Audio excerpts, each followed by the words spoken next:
ধাতব জৈব কাঠামো, বা আমরা যদি একটু কাব্য করে বলি অণুদের ঘর, কেমন? তো এই যে মেটাল ফ্রেম নেটওয়ার্ক, এটা ব্যাপারটা কি যদি একটু বলেন। তো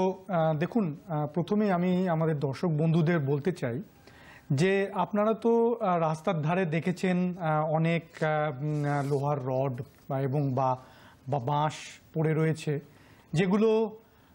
রাস্তার ধারে যখন পড়ে থাকে আমরা তাদের নিয়ে বিশেষ কিছু বিচলিতও হই না, আমরা দেখিও না, ঘুরিয়ে চলে যাই ইত্যাদি ইত্যাদি। কিন্তু সেই জিনিসগুলোকেই যখন আমরা পরপর একের পর এক মাটিতে গেঁথে একটা পর্যায়ক্রমে এবং একটা সমদূরত্ব মেনটেন করে তখন যখন আমরা গাঁথতে পারি এবং তারপরে যখন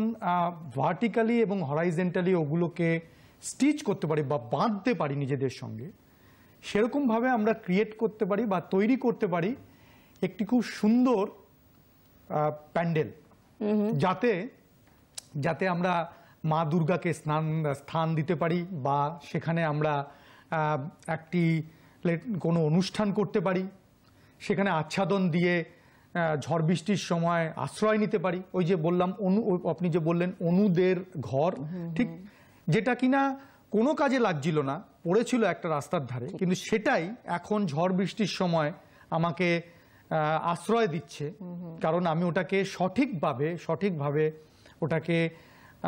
যাকে আমি বলতে পারি অর্গানাইজ বা অ্যাসেম্বল করতে পেরেছি। তো সেইটাই হচ্ছে যখন আপনি মলিকিউল বা অণু পরমাণুর লেভেলে নিয়ে যান, ওই জায়গাতে নিয়ে যান, এই ঘটনাটাকেই বলে ওভারঅল রেটিকুলার কেমিস্ট্রি। এই জিনিসগুলোই, এই ধাতব জৈব, মানে একটা ধাতু যেটা কিনা যেখানে কিনা ওই রডগুলো বা বাঁশগুলোকে স্টিচ করা রয়েছে, ওই জায়গাটাকে যদি আমি ধাতু হিসাবে ধরি আর বাকিটুকুকে যদি আমি জৈব হিসাবে ধরি, তাহলে যে ওভারঅল যে কাঠামোটা আমি তৈরি করলাম তাকেই বলে ধাতব জৈব কাঠামো বা মেটাল অর্গানিক ফ্রেমওয়ার্ক, যার মধ্যে আমরা নিজেরা থাকতে পারি, মা থাকতে পারেন, বা কোনো রকম